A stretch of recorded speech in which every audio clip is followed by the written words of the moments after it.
Glória a Jesus. Os irmãos podem tomar os vossos lugares.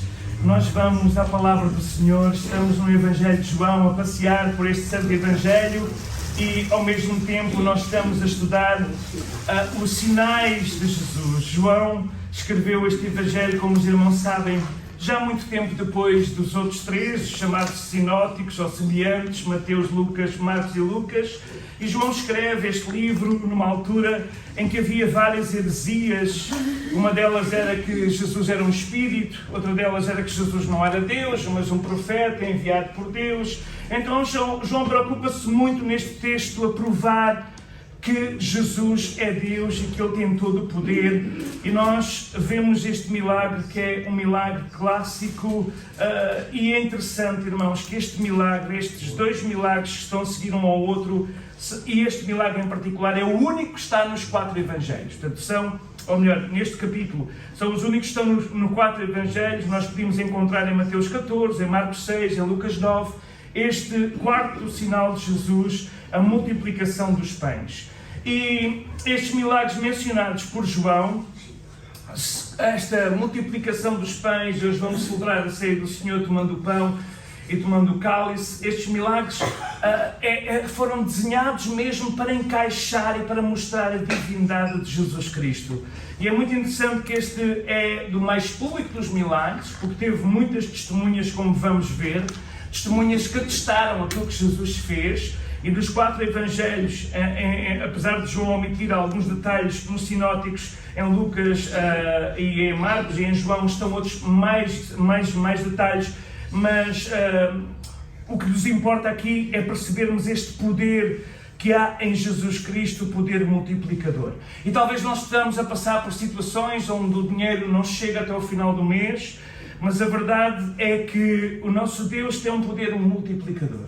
Eu creio nisso, eu acredito nisto e eu confio inteiramente nisso.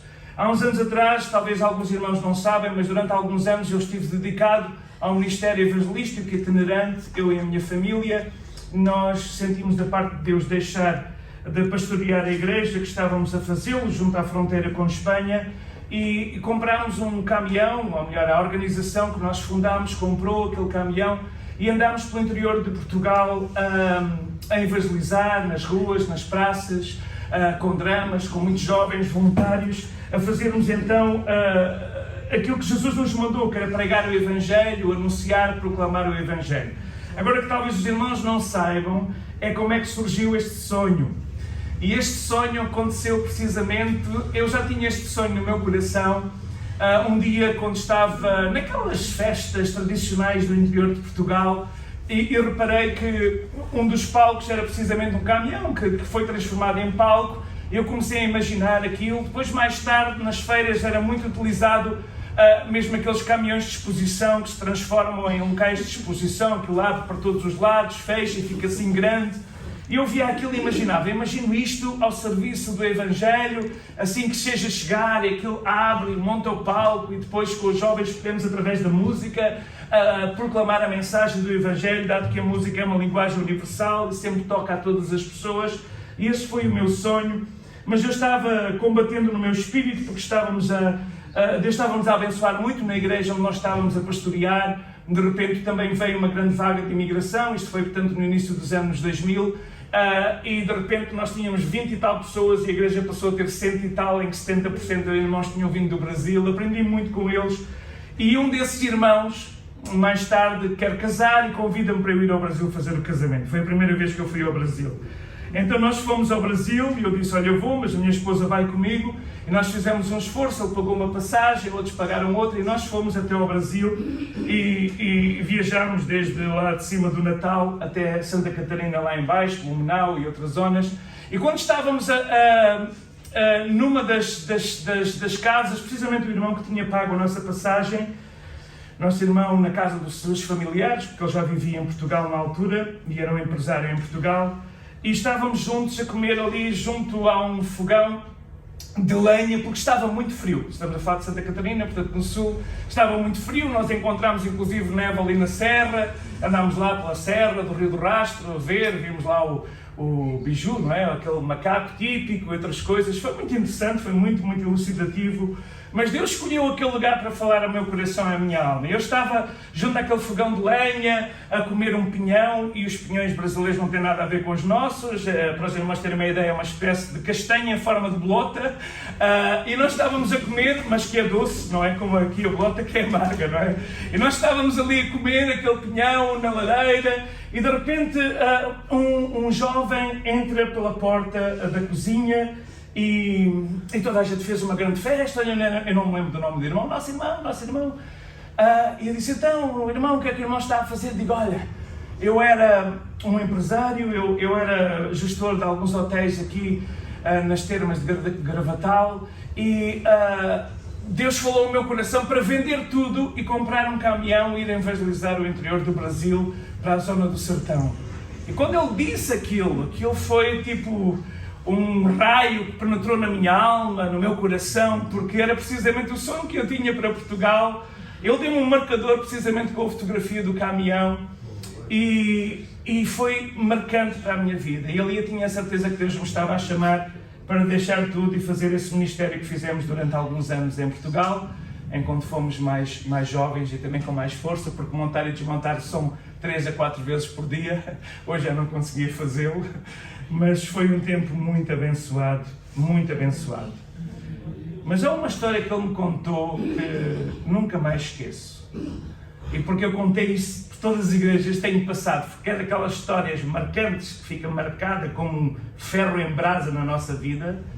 Foi uma história que ele me contou quando estava lá numa cidade do interior do Brasil, e de repente o caminhão, o motor gripou, queimou, e ele ficou parado sem saber o que fazer. Ele já tinha gasto o dinheiro todo que ele tinha amealhado em todo aquele projeto. Os irmãos estavam com ele, alguns foram procurar trabalhos e formas de subsistência. E ele também estava à procura de um trabalho para subsistência, porque ele tinha um filho pequenino e a sua esposa.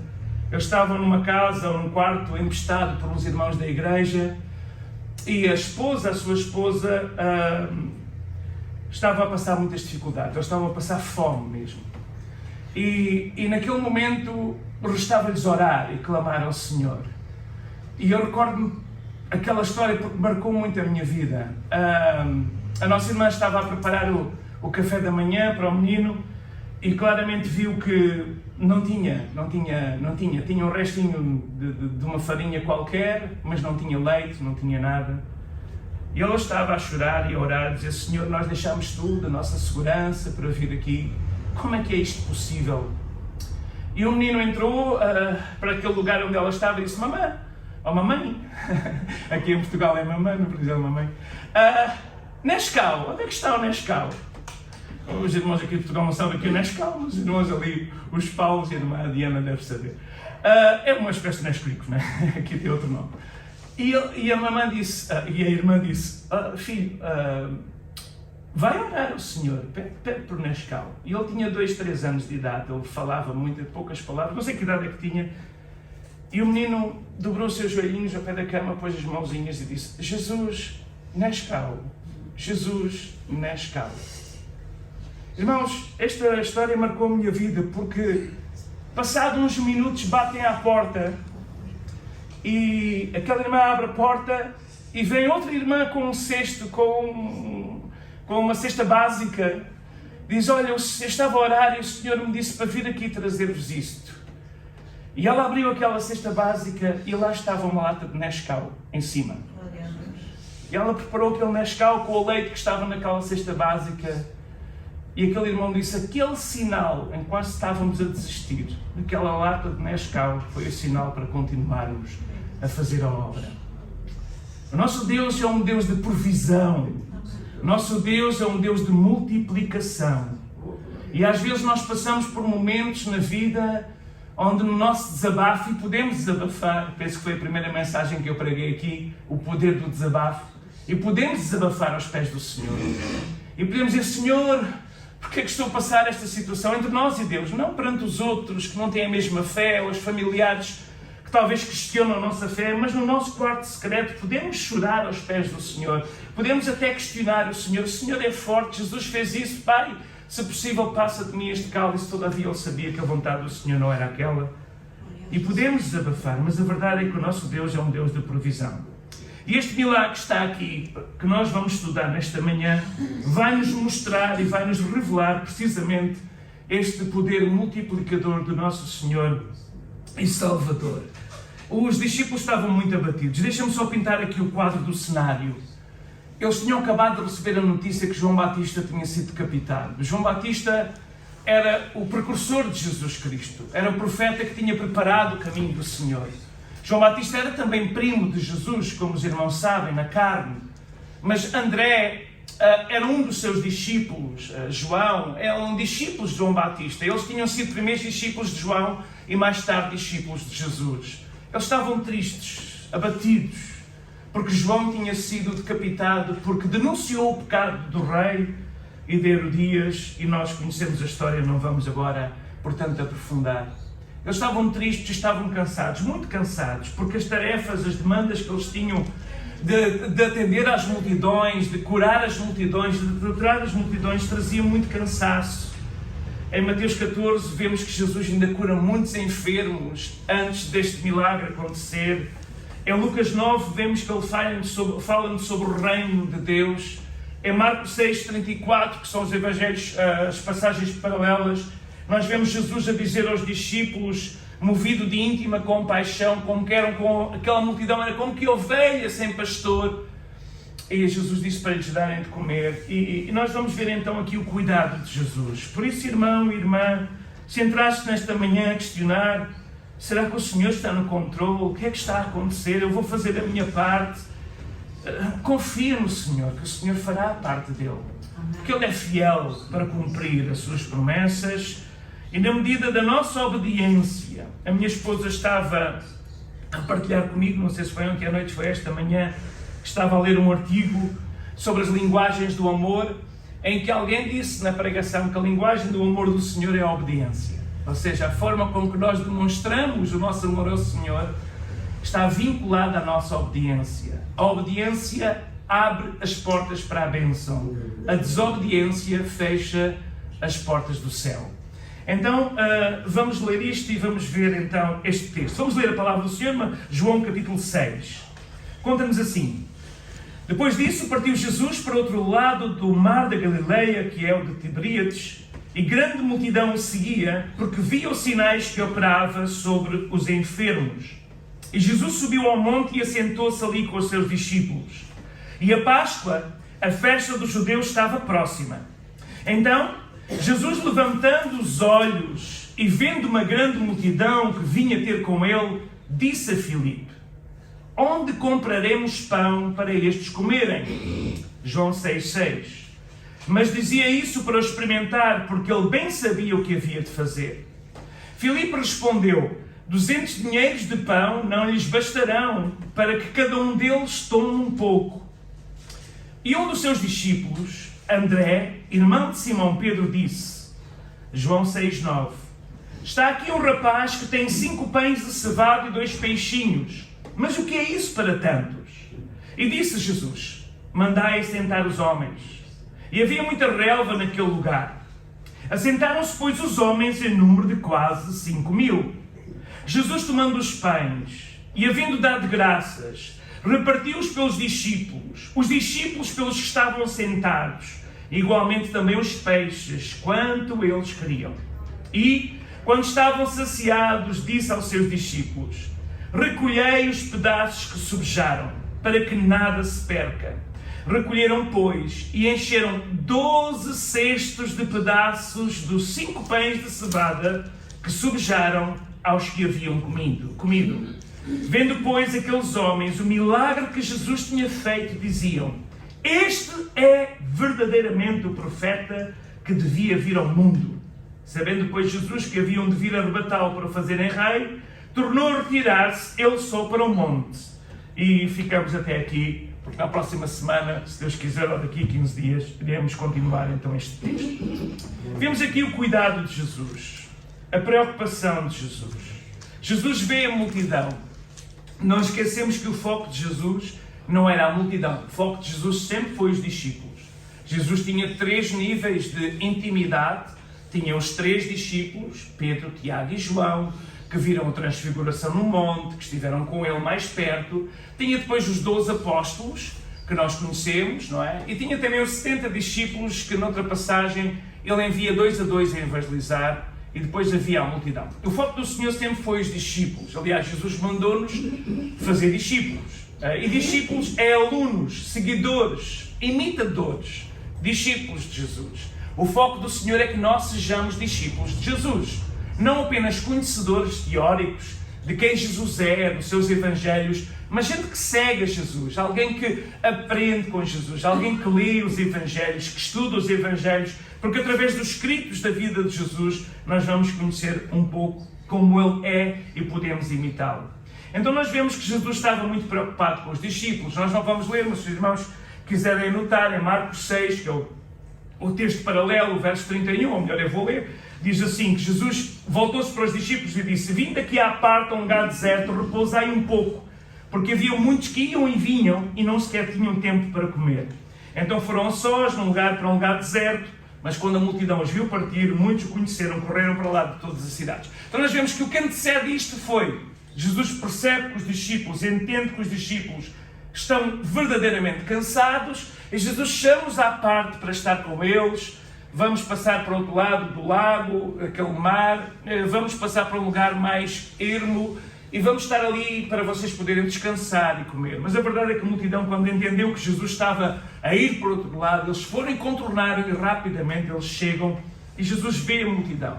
O seu foco continua a ser os discípulos, mas Jesus vê a multidão.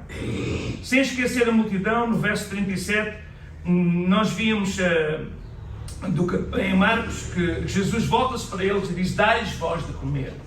Então nós vemos que Jesus vê a multidão. Em Marcos 6,34 diz que Jesus viu uma grande multidão, teve compaixão delas, porque eram como ovelhas que não têm pastor, e começou a ensinar-lhes muitas coisas. Então há um cuidado holístico da parte do Mestre. Há um cuidado total da parte de Jesus. Não apenas da alma, que é a única parte eterna, e o Espírito, claro, alma e Espírito, que é a eternidade que Deus colocou dentro de nós, mas Jesus tinha também um cuidado do físico, do estômago, do estado físico daquela multidão. Então Jesus entendeu que aquela multidão estava com fome, tinham andado horas a pé para estar perto de Jesus, e viu a multidão, e olhou para elas e viu como ovelhas que estavam desnorteadas, ovelhas sem pastor. E as ovelhas é um animal que precisa de direção, volta e meia perto se distrai-se, então o pastor tem que estar atento. Normalmente eu cresci no interior, no campo, e nós vemos então as ovelhas e os pastores com os seus cães, porque os cães estão sempre atentos também, e o pastor às vezes não pode correr atrás da ovelha, mas envia o cão a um assobio e o cão lá vai correr, apanhar a ovelha e chamá-lo novamente para o rebanho. E ali eram como ovelhas sem pastor.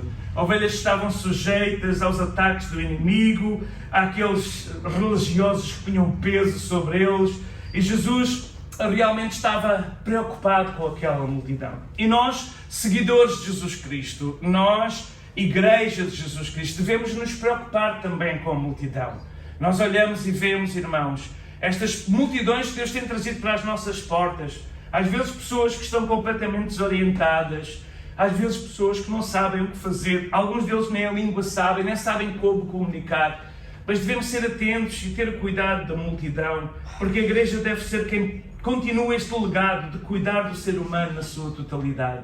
Eu lembro que não muito longe daqui, não é? Quantas pessoas ali na Travessa Cardoso, do Café Convívio, quantos jovens, hoje que são pastores, líderes, missionários, viviam aí nas ruas, entregues às drogas, à toxicodependência, entraram nos nossos centros de desafio jovem, foram recuperados, e hoje são homens de família, são pessoas, mulheres abençoadas, algumas delas mulheres de rua, que vendiam o seu corpo, mas que encontraram em Cristo a liberdade, e nós somos gratos por fazermos parte dessa história. Uma igreja, não é? Aqui em Lisboa, os irmãos talvez não sabem, mas o pastor Lucas da Silva era um dos maiores amigos do meu pai, e quando ele começou com aquele sonho de fundar o Desafio Jovem, viu que outros países havia e tanta droga que havia na cidade, e o seu desejo de começar, e de uma forma tão simples, ele começa um movimento e um ministério que hoje recupera não apenas toxicodependentes, drogados, mas alcoólicos, e já se está a preparar para outros tipos de vícios, porque agora há outros tipos de vícios também tão graves, como o jogo, como uma pornografia, que está a matar e a destruir o ser humano, e que nós acreditamos que há liberdade em Jesus Cristo. Mas a igreja que somos nós devemos nos preocupar com a multidão, sabendo que na multidão não vamos ter todos discípulos. Da multidão só alguns se vão tornar discípulos.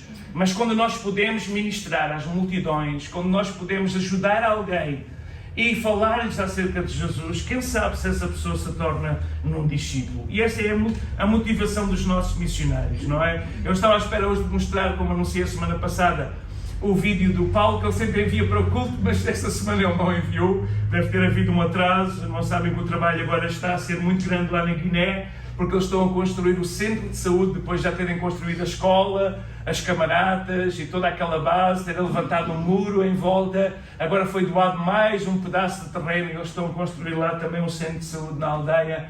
E quando ele está na aldeia não tem tanto acesso às tecnologias. Talvez por isso ele se atrasou. Estava a contar a receber durante esta semana, como costume, mas assim que tivermos vamos mostrar. Mas vimos o Paulo. O Paulo foi o meu braço direito, foi vosso missionário de Lisboa, primeiro na Ilha da Madeira, mais tarde ali connosco em Évora. E os irmãos lembram certamente do Paulo Durão e a sua visão que Deus lhe deu de ir para o interior daquele país onde não há o básico, não há energia, não há água canalizada, não há esgotos, não há saneamento básico, mas ele foi para ali e começou ali aquela escola para ajudar as crianças. Logo a seguir viu que as mães grávidas, ao terem os bebés, muitos morriam, então começou o trabalho com as grávidas e agora o centro de saúde para ter um lugar de partos também, onde possam os bebés nascer com segurança. É o cuidado total. Nós sabemos que a maior parte daquelas pessoas, algumas atrações islâmicas, não se vão converter ao Evangelho, mas Jesus manda-nos cuidar das multidões com este cuidado total, sabendo que no meio da multidão vão surgir alguns discípulos que depois continuarão a obra do Senhor. E foi muito feliz a notícia que escutámos esta semana, os outros missionários que temos em Cabo Verde. Foi muito feliz quando eu entendi, não esta semana, mas nas últimas semanas, que um dos jovens que eles ganharam para Jesus lá na ilha está agora no Instituto Bíblico para ser o futuro pastor lá da igreja. Não é alguém que já veio lá de Cabo Verde com um propósito. Ele era empresário, jogador de futebol, mas mesmo sendo talvez das pessoas mais ricas da ilha, o Evangelho ele alcançou, e quem diria que queria ser escolhido ele para ser um dos continuadores da obra missionária. É incrível o que Deus faz. E os discípulos devem ser o foco, mas sem nunca esquecermos a multidão. E é muito interessante vermos Jesus. Então, nós devemos ser pessoas generosas, a generosidade deve fazer parte, aquilo que nós damos não nos vai fazer falta. Quando nós partilhamos com alguém que se tem falta, nós estamos a partilhar o melhor que temos, mas mais do que comida, mais do que roupa, nós partilhamos o Evangelho, que é poder para transformar o ser humano. Amém? Devemos partilhar o Evangelho, a palavra. Então vemos aqui o cuidado de Jesus. Jesus vê a multidão, vê que ele está com fome e tem cuidado, e volta-se para Filipe. Filipe deve ter ficado em pânico, não é? Quando Jesus viu aquele verso 5, Jesus levanta os olhos, vê uma grande multidão que vinha ter com ele, e disse: onde compraremos pão, Filipe? Filipe era o matemático do grupo. Filipe era um homem que era temente a Deus, era um homem da contabilidade, era o economista. Não, estou aqui a exagerar, não sei se ele era isso. Mas Filipe, Jesus chama com Filipe e diz: Filipe, onde é que vamos comprar pão? E Filipe, na sua mente matemática, começou a fazer contas. 200 dinheiro não é suficiente. 200 dinheiro. Um dinheiro era o pagamento de um dia braçal de um trabalhador, ou seja, era o equivalente a 200 dias de trabalho de uma pessoa, de um trabalho braçal. Então 200 dinheiro não é suficiente, 200 dinheiros não são suficientes para comprar. Como é que nós podemos? Nós não temos dinheiro, nem sequer temos onde os comprar. E enquanto Filipe ficou a fazer as contas de cabeça, Jesus não é apanhado com este problema, não é apanhado de surpresa com o problema. Jesus simplesmente fala com Filipe e no verso 6 João conta-nos que Jesus fez isso para o experimentar, porque ele bem sabia o que iria fazer, mas quis partilhar. É interessante, Jesus sempre partilha. Mesmo sabendo o que vai fazer, Deus quer partilhar com os seus amigos, com os seus servos, com os seus discípulos, a sua vontade. E a vontade do Senhor, irmãos, é que esta casa se encha. Nós temos pelo menos uns 3 a 4 cultos ao domingo, porque a casa é pequena e é difícil construir nesta zona de Lisboa, porque não há espaço para construir. Mas eu posso imaginar, porque essa é a vontade do Senhor. A vontade do Senhor é que nós façamos aqui umas obras também, para a casa estar mais acolhedora. Também espero que seja a vontade dos irmãos, a minha pelo menos é, não é? Para termos uma casa para receber, mas acima de tudo, mais do que casa, termos pessoas, porque interessa é vidas transformadas pelo poder da palavra do Senhor. Então o Senhor sabe muito bem o que havia de acontecer. É interessante que, se nós fôssemos ver lá em Deuteronômio, como fala sobre o profeta, Deuteronômio 18:15, diz-nos que o Senhor teu Deus, isto é Deus a profetizar através de Moisés sobre este profeta que viria a vir. E o profeta é enviado mensageiro de Deus. Dizia: o Senhor teu Deus despertará um profeta no meio de ti, dos teus irmãos como eu, a ele ouvireis, como eu. Portanto, a mesma identidade, divino. Deus está a falar. Verso 18 do capítulo de Deuteronômio 18. Eu lhe suscitarei um profeta no meio dos teus irmãos como tu, porei as minhas palavras e ele lhes falará tudo o que eu lhes ordenar. E é muito interessante que Jesus então sabia o que fazer. Jesus, este que fala a palavra, para nós não sabemos que é mais do que falar a palavra. Porque João 1 diz-nos que ele é a palavra. Ele é a própria palavra viva, encarnada. Louvado seja o Senhor. Então, no sinóticos nós vemos que Jesus, estando ali triste com o luto, não deixou, independentemente das suas circunstâncias emocionais, por causa da morte de João Batista, Jesus não é motivado pelas emoções. Deus não é motivado. Nós muitas vezes somos. Eu sou um ser muito emocional. Quando estou a pregar, sou a pessoa mais feliz do mundo, porque se calhar o Senhor chamou-me para isto. Se calhar não, de certeza absoluta. E eu gosto e sou feliz, é o momento mais feliz. Mas há coisas que eu tenho que fazer no ministério que não me agrada nada. Agora estou a fazer contabilidade para a nossa missão. É horrível. São coisas que não é a nossa chamada, não é? Para outras pessoas isso é muito bom, porque gostam de fazer isso, mas cada um tem o seu dom. Mas a verdade é que Jesus nunca se deixou embaraçar ou ficar preso às suas circunstâncias emocionais. Jesus não diz: eu não consigo, ou eu não posso. Nós não vemos Jesus a fazer isso. Jesus não é apanhado de surpresa. Jesus conhece o seu poder, na altura conhecia bem o seu poder. Ele é fonte de milagres. E o impossível vem de Jesus. Então Filipe disse: como, Senhor? Onde vamos comprar pão? Nós não vamos conseguir. Mas é interessante que, ao contrário de Filipe, nós vemos um André. Se calhar temos que ser mais como os Andrés.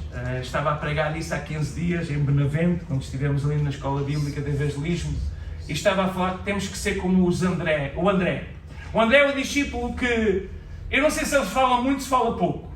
Só sei que ele traz todas as pessoas para conhecerem Jesus. Não é? Foi ele que trouxe Pedro, Simão, seu irmão. E André vai sempre trazer alguém a Jesus. E no meio daquele problema, os irmãos, eu sou apaixonado por este milagre, porque no meio daqueles problemas, Filipe ficou a argumentar 200 dinheiros, mais 1, 2, 3, 4, 5. Na sua contabilidade, André foi à procura. André foi ver o que é que havia. E no meio da multidão encontrou lá um rapaz que tinha 5 pães e 2 peixes. Pouco, mas tinha alguma coisa. Pouco, mas era alguma coisa. Era muito, muito, muito pouco para tanta gente, mas era alguma coisa. Mas o mais interessante, irmãos, é que André podia ter chegado junto ao rapaz. Então, alguém aqui tem pão? Alô? Alguém aqui tem pão? Alguém tem pão? E o menino disse: eu tenho pão. Não? Eu tenho pão. E ele foi ver: isto é nada. E podia, alguém tem pão, continuar. Ele abandonar o menino, não ligar ao menino, mas não foi assim, André. Ele pegou no menino e levou o menino a Jesus. Levou o pouco que tinha a Jesus. Eu não sei se foi fé. Não é tanta fé, porque André a seguir diz: está aqui um rapaz, verso 9, que tem 5 pães de cevada e 2 peixes, mas o que é isso para tantos? Mas foi o que eu encontrei. É o que eu tenho, Jesus. Eu gosto disto. É o que eu tenho, Jesus. É pouco, mas é o que eu tenho, Jesus. Eu só tenho 5 pães e 2 peixes. É pouco, mas é o que eu tenho, Jesus. É o que eu tenho. Às vezes podemos ter pouco tempo, podemos ter poucos amigos, podemos ter poucas oportunidades, mas será que nós colocamos as que temos nas mãos do Senhor para Ele fazer alguma coisa com isso? Então nós vemos que Jesus recebe ali este André com uma fé pequena, mas que trouxe a semente do milagre. Porque o milagre é chamado de multiplicação e não de criação. É multiplicação porque houve alguma coisa para multiplicar. E esta alguma coisa é tão importante, o ensino fica aqui, para nós percebermos que Deus é um Deus de poder de multiplicação. E muitas vezes nós trazemos a nossa pequena oferta, nós entregamos aquilo que pertence a Deus, que é uma 10ª parte, nós fazemos a nossa parte e nós ficamos a dizer, vai-nos faltar. Olha, irmão, vai faltar se nós não formos fiéis. Porque se nós formos fiéis, o Senhor diz, faz prova de mim, se eu não fechar a boca do devorador, se eu não abrir as janelas do céu sobre a tua vida e tu possas experimentar a abastança. Então nós temos Filipe, o matemático, André, o facilitador com pequena fé e o rapaz sem nome. O rapaz sem nome. Não temos o nome do rapaz. Os irmãos no céu vão perguntar o nome do rapaz, pode ser? Eu já tenho este propósito de perguntar o nome do rapaz. Porque o rapaz é importante. Não tem nome, mas ele é importante. Era um rapazinho, na altura não se dava muita importância aos adolescentes e jovens. Jesus fazia o contrário e dava importância. E tanto deu importância que Jesus recebeu daquele rapaz. E então Jesus disse, ok, está aqui, Senhor, que é isto para tanto? Verso 9. Nós temos aqui um rapaz com 5 pães de cevada, 2 peixinhos, mas o que é isso? Jesus disse, ok, mandem sentar toda a gente. Isto deve ser incrível. Nós estivéssemos lá, irmãos, isto é incrível. 5 pães, 5 mil pessoas. E o pão devia ser pequenino, devia só, não sei se era um pão para cada refeição, se eram 5, não sei quantos pães eram. 5 pães para 5.000 homens, fora as crianças e as mulheres. E Jesus está a responder aqui, irmãos. Sabem, Deus tem muito prazer nos milagres da multiplicação. Foi assim que aconteceu com a multiplicação do azeite da viúva, recordam-se? Sim. Quando o profeta foi ter com ela e disse, olha, traz-me aí um pão. A viúva disse, mas eu só tenho um fio de azeite, a tua serva só tem um fiozinho de azeite no fundo. Eu estou a apanhar estes cavacos para fazer o último pão para o meu filho e morrermos depois de fome. Havia uma grande fome. Elias chegou junto daquela mulher e teve a coragem de dizer, então olha, vai e faz um bolo para mim. E aquela mulher viu que aquele era o homem de Deus. Eu não sei se ela estava lá no monte quando o fogo caiu do céu, ou se ouviu a história de que era Elias, mas a verdade é que ela foi e fez. E o Senhor disse, o azeite da botija não vai acabar. A farinha também não vai acabar, não é? Irmãos, esta é a palavra para 2023 para a igreja. Nós levamos pouco nas mãos do Senhor. É o pouco que temos, mas entregamos a Ele. E Jesus está a responder com um milagre, contra a argumentação lógica da impossibilidade. A disponibilidade de André que não se paralisou e daquele menino. A entrega. Irmãos, a entrega. Quando nós decidimos doar o pouco que temos para partilhar com os outros, o milagre produz e se multiplica. E Jesus fez aquele milagre, irmãos. Um milagre incrível.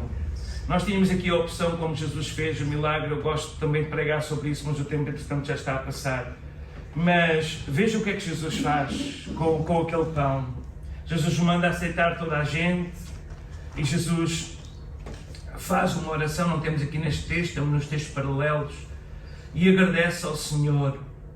E Jesus, depois de ter dado graças, verso 11, não temos a oração aqui, mas temos nos outros evangelhos, mas podem ler em casa. Jesus, depois de ter dado graças, começou a repartir, e os discípulos começaram a repartir por todos os que estavam assentados. Repartiram também os peixes quanto eles queriam. E quando estavam todos saciados, Jesus ainda disse, olha, trazem o que sobrejou, o que vai servir para a próxima vez. Jesus faz o milagre, mas quem distribuiu foram os discípulos. E isto para nós, igreja, faz-nos lembrar que o poder sobrenatural está em Cristo, sem dúvida.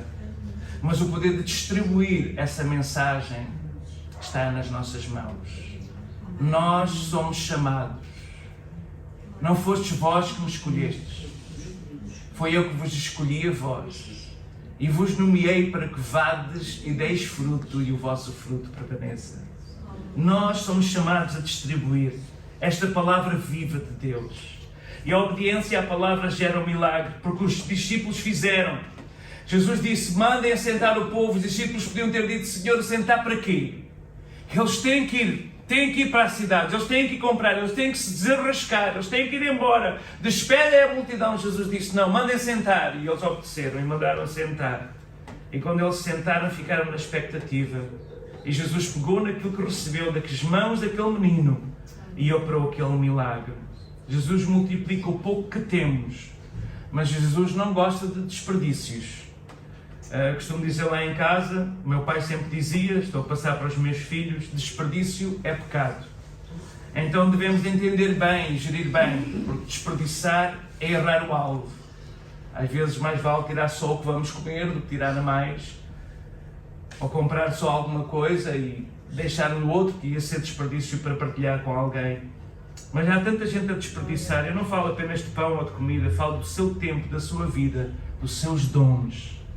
Nós não podemos desperdiçar os dons que Deus nos deu e que Deus nos dá. Eu sei que no passado, eu lembro-me quando fui lá para o interior, as pessoas até quando tinham que jogar um bocado de pão fora, às vezes já estava bolorento, elas davam um beijinho. Não sei se os irmãos conhecem essa prática. Era muito tradicional dar um beijinho ao pão. Era muito interessante. Eu, como criança, ouvi aquilo, nunca entendi o que era aquilo, mas sei lá, era talvez deste princípio cristão de não desperdiçar. Não desperdiçar. Porque o desperdício é pecado. Mas às vezes nós desperdiçamos o nosso tempo, nós desperdiçamos a nossa vida. Eu desperdicei durante alguns meses a minha vida, fazendo coisas que se agradavam a Deus, fugindo da palavra de Deus, da vontade de Deus. E no início foram tempos de muita euforia, mas no final foram tempos de muita dor, de muita lágrima, muito choro, muito pranto e muito sofrimento. Então não desperdices a força que tu tens na tua vida. Tu podes usá-la e juntar-te ao grupo, e o grupo vai tentar fazer com que tu desperdices aquilo que Deus colocou em ti. Desperdiça o teu tempo, desperdiça os teus sonhos, e em vez de ir mais longe, de esforçares, estudares, trabalhares, procurares, desperdiças o tempo fazendo coisas que não adianta nada. Não desperdices. Deixa que Deus faça alguma coisa. O dom de Deus não deve ser desperdiçado, e o pão é o fruto da graça de Deus que não podemos deitar fora. E o pão do céu é Jesus Cristo. E o Senhor nos manda a partilhar. E hoje temos 7 mil milhões de habitantes no planeta. Provavelmente nos próximos anos vai chegar a 7 mil milhões de pessoas. E há mais de 1 milhão de pessoas que todos os dias vão para a cama com fome, com o estômago vazio. E há mais de 2 milhões que vão sem saberem que Jesus é a resposta e é o pão de Deus que vem do céu. Os crentes um dia vão prestar contas de todos os desperdícios que fizeram, de alimentos e de oportunidades.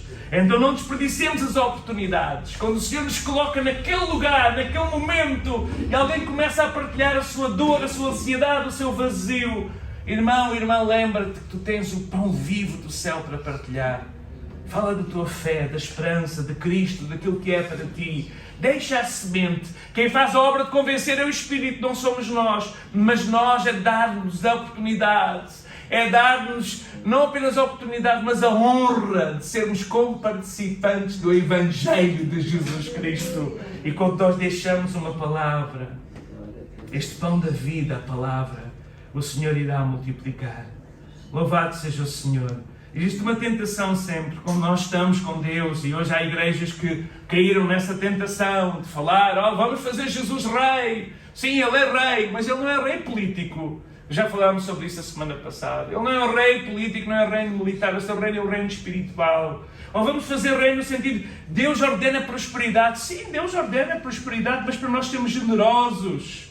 Mas às vezes vêm as aflições. Jesus disse, no mundo tereis aflições, mas mantenham o ânimo, porque eu já venci o mundo. Não desistam, estou convosco. Quando passares pelo vale, eu estarei contigo. Quando passares pelo fogo, não te queimarás. Quando passares pelas águas, não te sobrepujas. Há tantas palavras que nós temos de promessas na palavra, mas vamos passar por dificuldades, mas o Senhor é o Senhor de milagres e de maravilhas.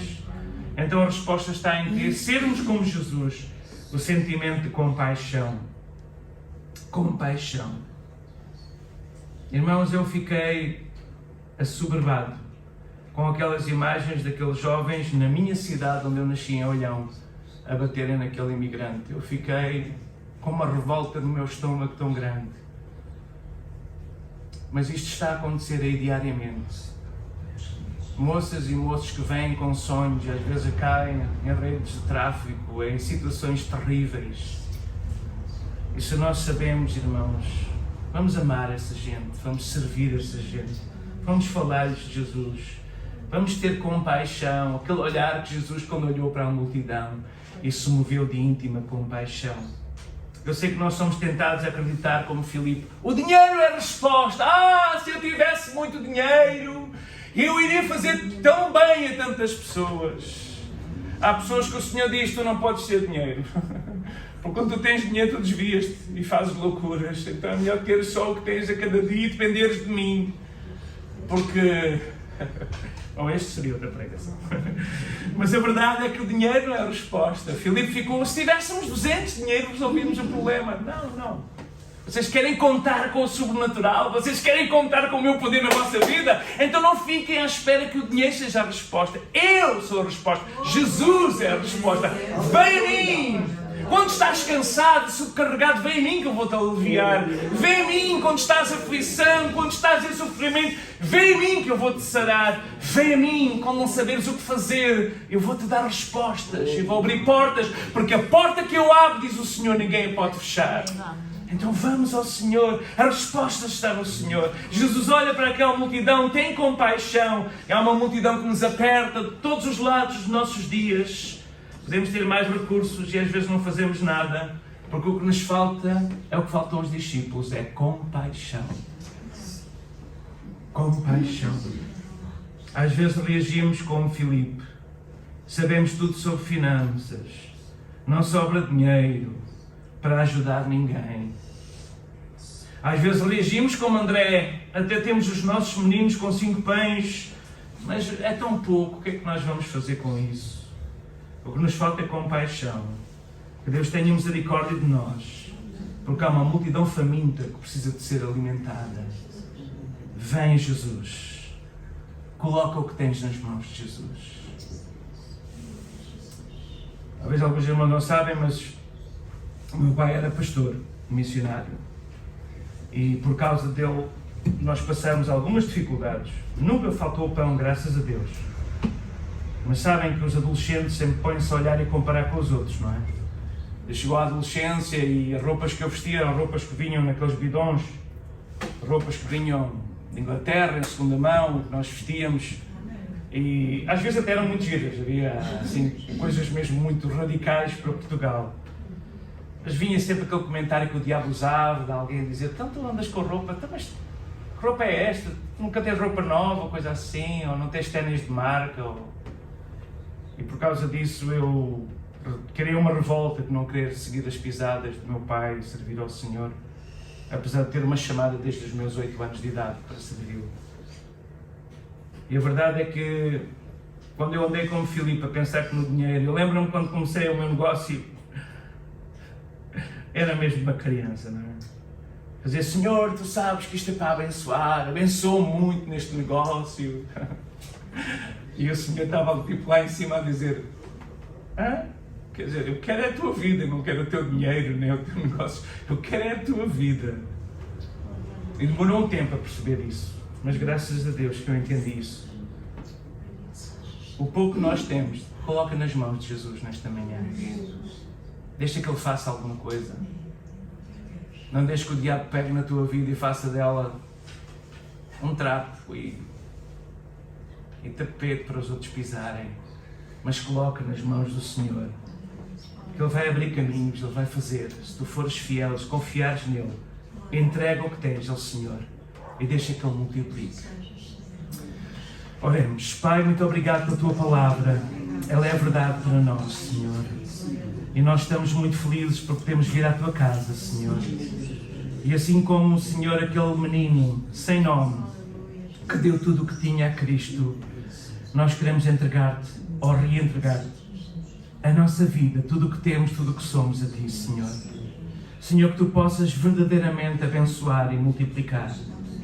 Tu sabes, Senhor, que às vezes nós fazemos escolhas, Deus. Por vezes fazemos escolhas, tomamos decisões que nos vêm, Senhor, prejudicar e que nos vêm jogar para baixo, mas a Tua mão está sempre estendida, Senhor. E basta nós segurá-lo e seremos levantados. Eu oro no nome de Jesus. Tu levantes agora, Senhor. Tu levantes do vale, Tu levantes, Senhor, ó Pai, desse vale. Tu levantes, Senhor, dessa tristeza. Tu levantes, Senhor, dessa insegurança. Tu levantes, Senhor, dessas dúvidas. E, Senhor, ó Pai, possas fazer, Senhor, nossa vida como esses pães nas Tuas mãos. Ó Pai, obrigado, porque, Senhor, cada vida é um dom precioso que Tu nos dás. Ajuda-nos a administrá-la com sabedoria. Obrigado pela Tua palavra, Senhor. Nós oramos que Tu possas verdadeiramente, Senhor, cada um de nós que estamos aqui, desde os mais novos, àqueles que já estão, Senhor, ó Pai, com mais experiência de vida, Senhor. As nossas forças podem não ser as mesmas, mas o nosso desejo é o mesmo. Tudo entregarei. Tudo entregarei. Ajuda-nos a entregar tudo a Ti, Senhor. Esta é a nossa oração, no nome de Jesus Cristo e para a Tua glória.